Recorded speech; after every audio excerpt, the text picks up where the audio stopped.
What up, players? Welcome to the Nasty Soul channel. Today we're vibing on R&B tone and guitar parts in 2021. Now, if you listen to a wide range of artists that could be put in the R&B category, you'll notice the similar guitar tones and guitar parts throughout all these tracks. From Khalid to Anderson .Paak to Summer Walker to FKJ, they all have these similar guitar sounds that is signature to what we hear as modern R&B. So I'm going to analyze 3 songs from one of the most current R&B albums out there right now, JOYCE's Overgrown. And with these 3 songs, we're going to look at the guitar tones, the guitar parts, how you layer the different guitar parts, and especially how you layer different guitar tones to make everything just sound nice and cohesive. And I'm not going to use any fancy gear, no fancy pedals.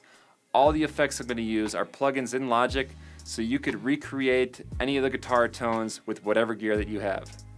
Now there's many things that affect the guitar tone, so let's break them down each one by one so we know exactly what it is that we're listening for. And step 1 is, what kind of guitar is it? To be very simple right off the bat, acoustic or electric.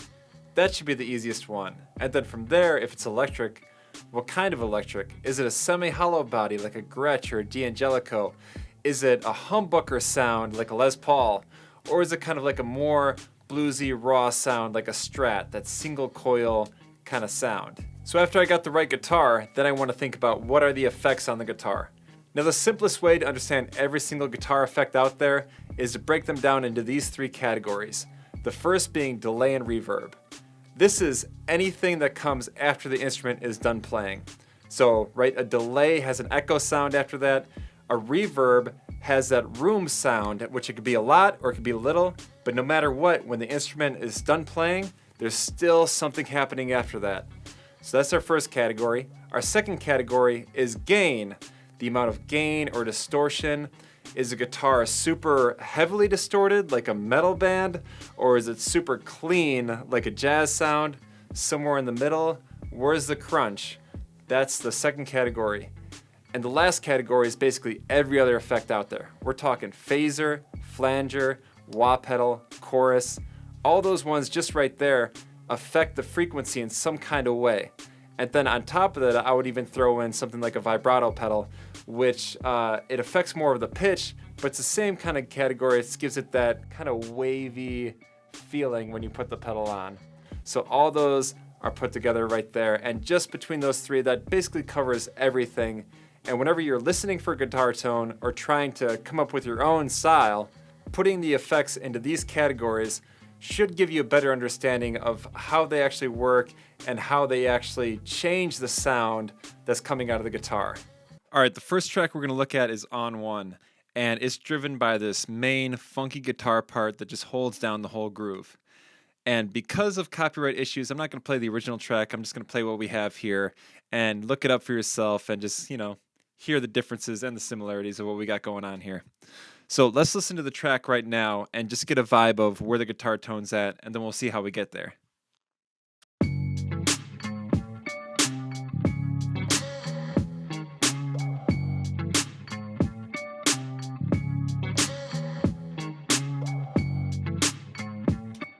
Now, as I listen to this track, that punctuation makes it very clear as to how much delay or reverb is going on there. And it's pretty dry, which is really what you want for a rhythmically busy or funky part.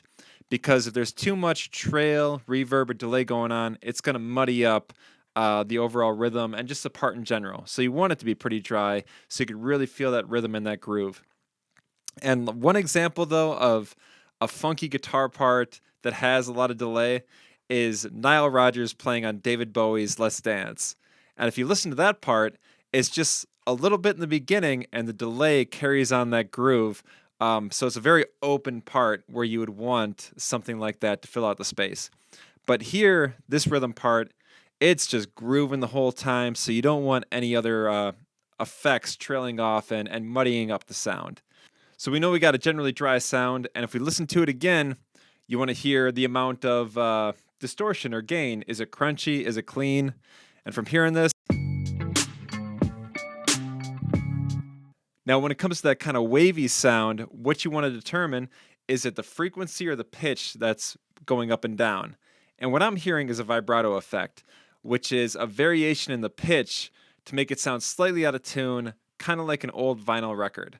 right? Which we hear that very often in these modern R&B songs. It's got this vibrato, kind of slightly out of tune effect. So we got the vibrato in there, and that's the gist of what we have going on here. So let's actually solo the guitar part, listen to it, and see how we got to this tone. So I'm going to pull this up and just solo the guitar part and listen to it. Well, I'm going to take away the effects. I'm going to take away all of our effects and solo and just listen to it.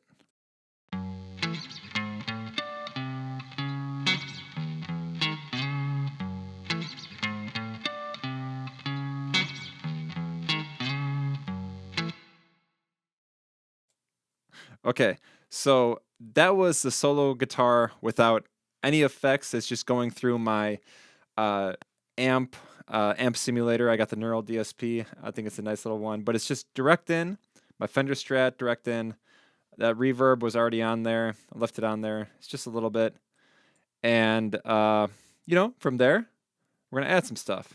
All right, let's see. Let's see if I could do this. Okay, yeah, okay. So with our pedals, like I said,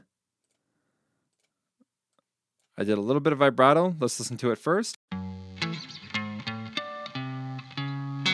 And some vibrato to give it that variation in pitch, give it slightly out of tune feel. Yeah, a little bit of waviness. And from what I heard, there was just like a little bit of chorus in there too, just to fatten it up a little bit, give it a little bit more to that. No chorus. Let's bring in that chorus.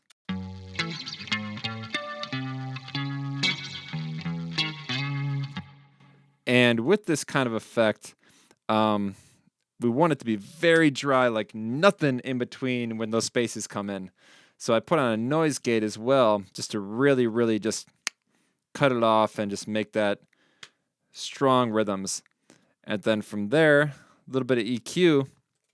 I cut off a lot of these highs because it's just really, man, it's really sharp. And the original recording, it is kind of cut off pretty low. So.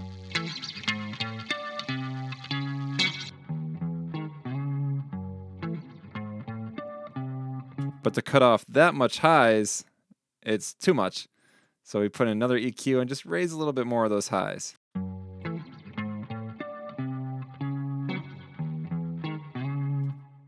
All right, so that's generally, generally what we're working with. Now, let's take it the original track, everything together. I'm going to play it first without the effects, just the amp simulator in. And let's hear how that sounds.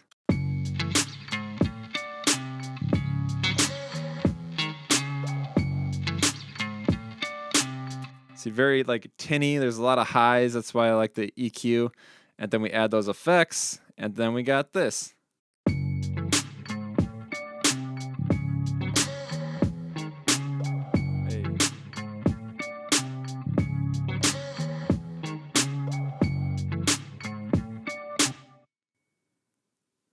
And that's our little funky part for round one. This song is a 2-chord vamp from F sharp minor to C sharp minor. And when I think of a funky guitar part like this, we're basically creating a bass line on the guitar. So we start with that.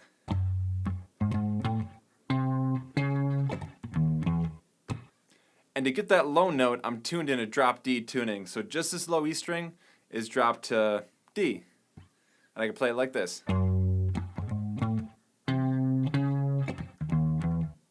And then after we got that kind of bass groove in there, we could throw in some chords in between. Just kind of stab up with that F sharp chord. And a cool harmonic at the 7th fret. And then we bring it up to that C sharp. I can just bar that 4th fret to get that little chord move. All these chord moves are on the D and G string. So not high, just a little extra something to keep the groove. And then on the 1st fret as well. And we slide up.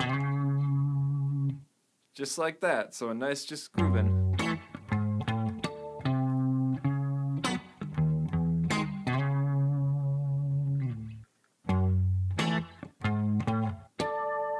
Harmonic on the 7th fret.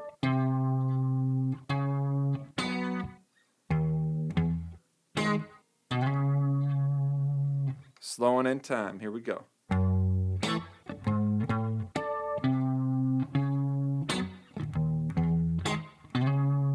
Okay, now for losing, we have the two different guitar parts, right? We have our rhythm chords and then our lead part on top. So let's hear the track and then we'll break it down.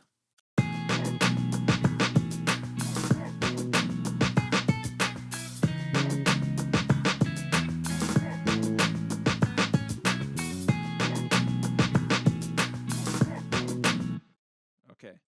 All right, so let's start with the rhythm guitar part and see where it's coming from. I'm going to solo the track and just listen to it on its own.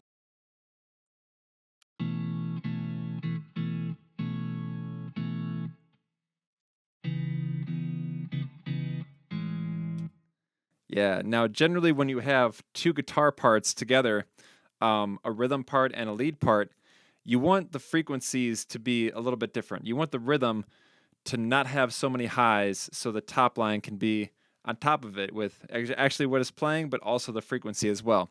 So in this one, we took away a lot of the highs, but let's actually start from the beginning and see how we got there. So we have our original track, strat, everything I'm doing is strat, a little bit of reverb already on there, and let's hear it just like that.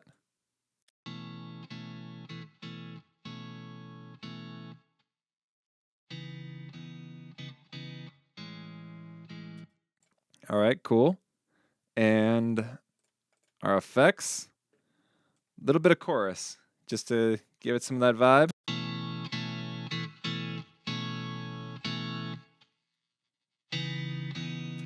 And then, like I was saying before, add in that EQ just to take away those highs, make it less, just less of a bite on top, but then also so it sits beneath the top line.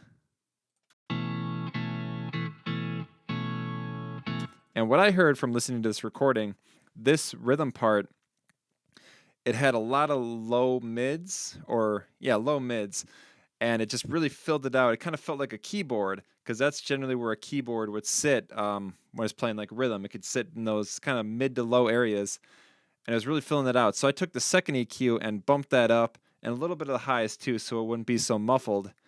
And there we got this rhythm guitar part.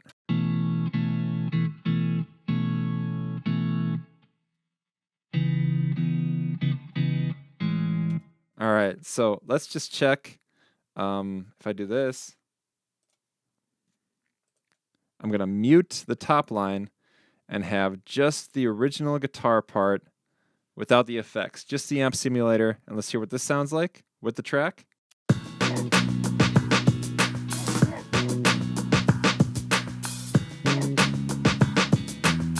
Little tinny, right? A lot of highs, no effects. Add that chorus and that EQ, and let's hear what we got.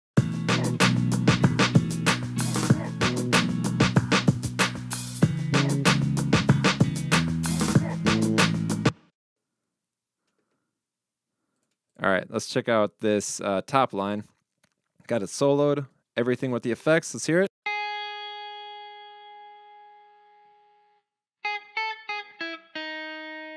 Pretty simple, pretty clean, nothing too crazy. Our effects, nothing, same old. A little bit of reverb, not too muddy. Let's hear just that original signal.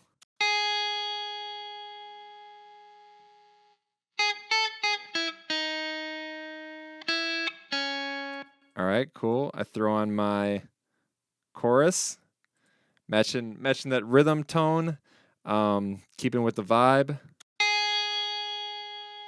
Hey. Just a little bit there, just a little bit movement, and taking away some of those highs, right? Just so it's got that less, not so jarring. Let's hear that.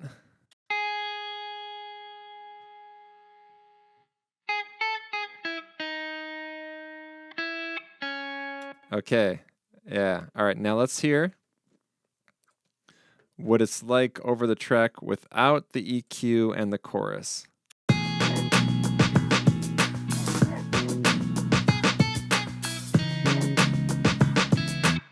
And put it on there. should just sit a little bit nicer in the mix and not be so edgy.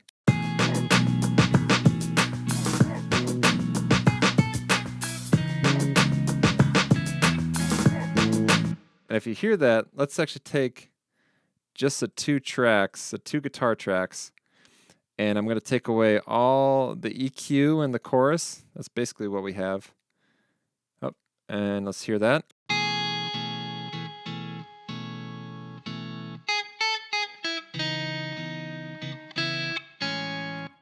Very similar in tone, right? But if we change up the tone, it's really the EQ that's changing up the tone.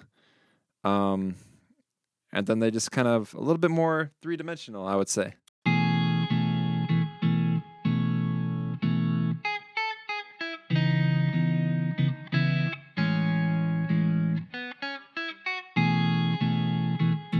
Yeah, and that's really what we want when we have multiple guitars going on. We could even pan them a little bit left and right just to give a little bit more of that three-dimensional idea. But to have different tones is very important. And even like this, I did, from what I heard and what we did here, we didn't get too crazy. Like, we didn't throw in a crazy effect and all this other shit for the rhythm track and then the lead track on top. No, it's like basically the same. They both have chorus. They both have the same kind of amp sound, but they're just EQ'd differently to give them that different feel and let them really mix together very nicely. And that's pretty dope right here. Now this guitar part is kind of like the opposite of the last one. Where the last one was very bass driven and kind of some chords, this one is all on the top. It's chords and playing a top line. So I have my chords, A with the B in the bass, C sharp minor 9, and A major 7. And I play a top line that leads into each chord.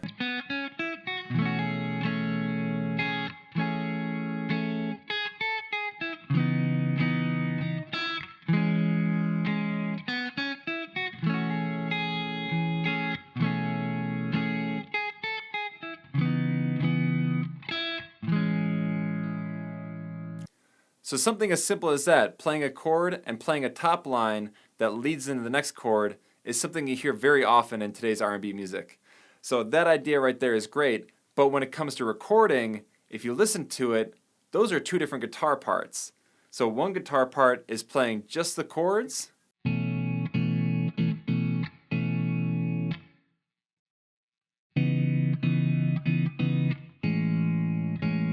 one part's playing just that lead line.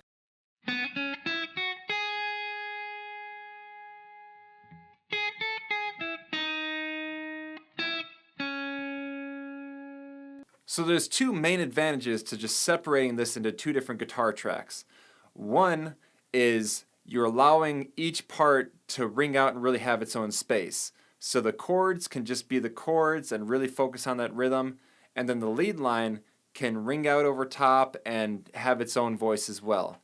But on top of that, you can create two different guitar tones, so there's a lot more dimension to what you're hearing, and the lead line can pop even more on top of that rhythm track. All right, now for Addicted, we have three guitar parts. A rhythm part, an extra rhythm part that just kind of helps accent the original rhythm part, and then a little lead fill line, okay? So let's listen to the whole thing right now, and then we'll break it all down.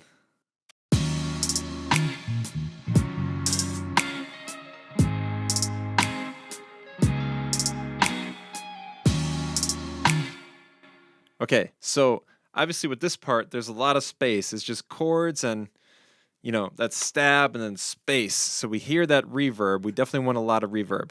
So let's check out the main rhythm part. And I'm going to solo it.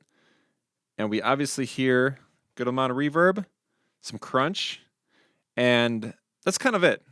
That's most of what I'm hearing. But let's solo it. Let's take it from the beginning of the tone. So I'm going to take away my effects, and we're going to look at what we got here. So, usual. Oh, I'll even take this away. Let's see what it's like really dry. No distortion. No reverb. Let's hear.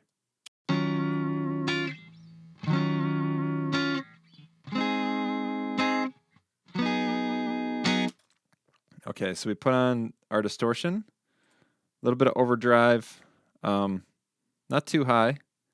You definitely, when it comes to drive and distortion, gain, whatever, you don't want a lot if you have complex chords. So if you think about like a rock song, you're playing your power chords, or a metal song, they're like you could just have heavy gain and it's going to sound pretty good because it's not muddying up those tones if you have just a power chord. But in this song, you have something like a minor 9 chord where you want to hear all those tones together. So the less gain that you have, the more you're going to be able to hear all those tones. And even this, like, this is getting to be a lot of gain for that type of chord, but it's just enough to give it a lot of attitude, and you can still kind of vibe on what type of chord it is. So we got the gain around there, and a lot of reverb, right? A lot of trailing off, and we could hear it with the reverb. Here we go.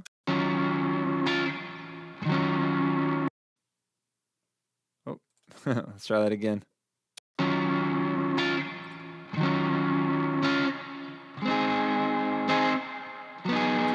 All right, and then we throw in our EQ, cutting off some of those highs, and a second EQ just to, even it out, give a little bit of more of those mids, kind of capture that area of the mix that we might not be hitting, and a little bit of highs too, just so it's not so muffled. And we got this.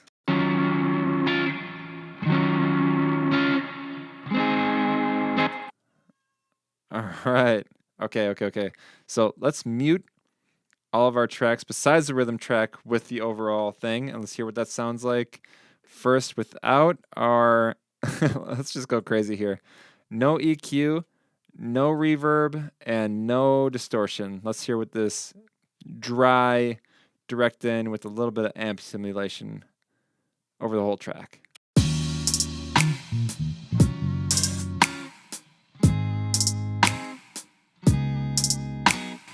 Okay, all right, so that's that. We kick on our distortion, our mad reverb, a little bit of that EQ too. Let's actually hear it without the EQ. Let's hear what this is like. Distortion, reverb, no EQ.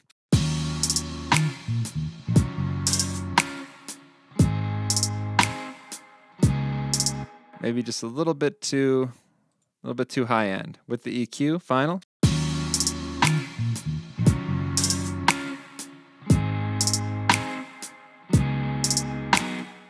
All right, we sounded pretty good. Okay, so now, what I hear in this track, and it's kind of a common thing that you would hear, is a second guitar part that's just adding those stabs of cha, cha on 2 and 4. It's definitely a classic like R&B kind of even like Motowny type of rhythm style, and it just sounds really nice to add that in there. And what you want to do for something like this, again, with to have that different tone, is make it clean, no distortion, just completely clean. Keep that, maybe even more reverb here, just because it's that one hit, right? So if we just take that single track, we got this. I'll put in the reverb or the EQ.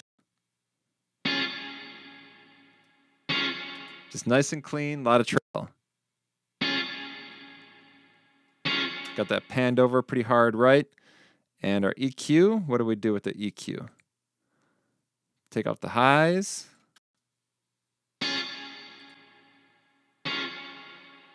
Right, so it's not so muffled, and then we'll throw in some of those too. And we hear this. So if we put those together,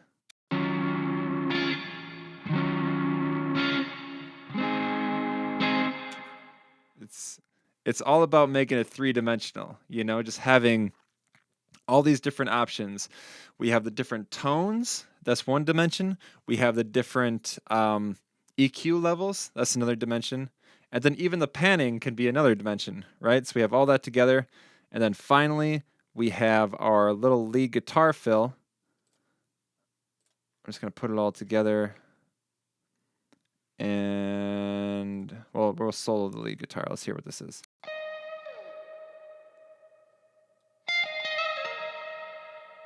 All right, I'll take away my EQ.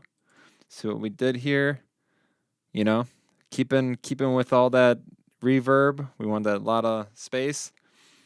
Same amount of drive. It's kind of clean, but it's got some crunch to it. And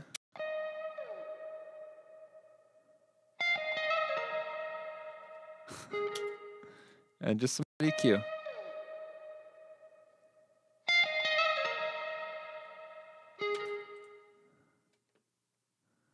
Raise up that EQ a little bit like that too to make it really stand out, because that's our lead. That's our lead, right? We want that to be in the upper frequency and really pop right there, so we can bring the volume down pretty low. Okay, so let's just do my favorite thing here. We're going to take all these. I'm going to take away all the effects. Well, I'll take away the EQ. Let's hear what this sounds like without the EQ. The 3 guitar tracks without the EQ over the whole track.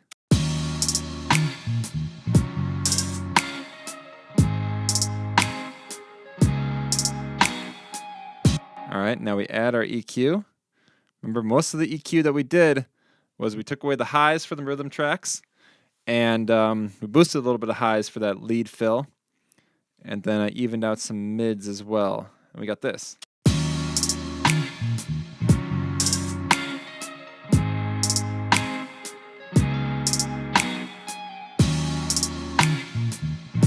Hey, yeah. Yeah, man, a lot of reverb here because there's space, right? There's a lot of space. And when you have space, you want to fill it up. You don't have to fill it up with music. You could fill it up with an effect. You could fill it up with some kind of trail, a reverb, or a delay, and all these different tones. It makes it three-dimensional, and that's what we want. We want dimensions to our music, and tone is another one of these dimensions, right? And tone isn't just effects. Effects is one of them.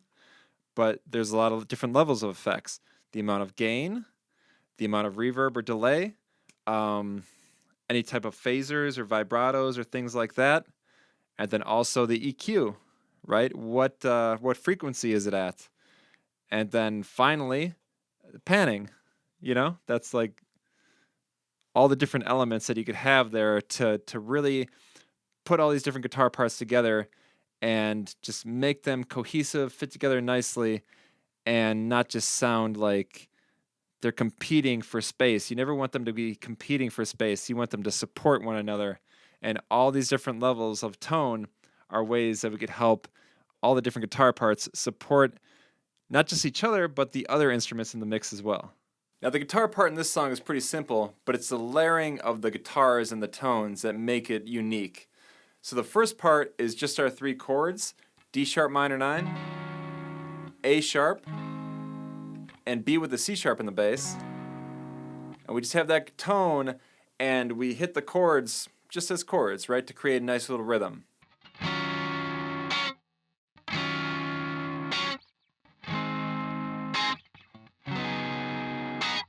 But then we overdub a layer on top of that that's just hitting those stabs just to give it a little bit more dimension and accent that a little bit more. So just...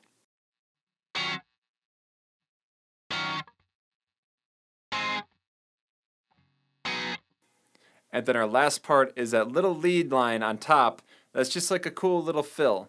So we find our scale and we just play that line.